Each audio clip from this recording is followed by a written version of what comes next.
ഇന്ന് ഞാനാ ബിരിയാണി വെച്ചത് മക്കളോട് പറയണ്ട കേട്ടോ. അതെന്താ? വെള്ളിയാഴ്ച ദിവസം വാപ്പി ഉണ്ടാക്കുന്ന ഫുഡിനാണല്ലോ ഇവിടെ ടേസ്റ്റ് കൂടുതൽ. ഇന്നെങ്ങനെയാ നമുക്ക് നോക്കാം.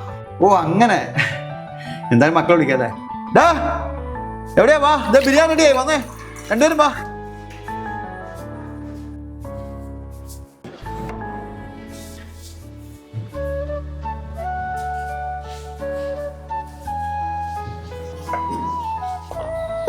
ദുബായ് മോളിൽ പോകും. എപ്പോഴും അവിടെ തന്നെയല്ലേ പോകുന്നത്, മടുക്കരുത്. കിഡ്സാനിയ കേറിയിട്ട് എത്ര നാളായി? കഴിക്കും, നമുക്കെന്താ ചെയ്യാം. ബിരിയാണി ഉണ്ട്, സൂപ്പർ ബിരിയാണി. അല്ലെങ്കിൽ ഞാൻ ഉണ്ടാക്കുന്ന ഫുഡ് ഇവിടെ ആർക്കും ഇഷ്ടമില്ലല്ലോ. വെള്ളിയാഴ്ച ദിവസം മാത്രമല്ലേ വാപ്പി ഫുഡ് ഉണ്ടാക്കുള്ളൂ, അതുകൊണ്ട് ഒരു പ്രത്യേക ടേസ്റ്റാ. ഇത് ഉമ്മ ഉണ്ടാക്കിയ ഫുഡാ. ഉമ്മ ഉണ്ടാക്കിയ ഫുഡോ? ആണോ അപ്പി? അല്ല, വാപ്പിക്ക് മാത്രമല്ല ഫുഡ് ഉണ്ടാക്കാറിയുള്ളൂ.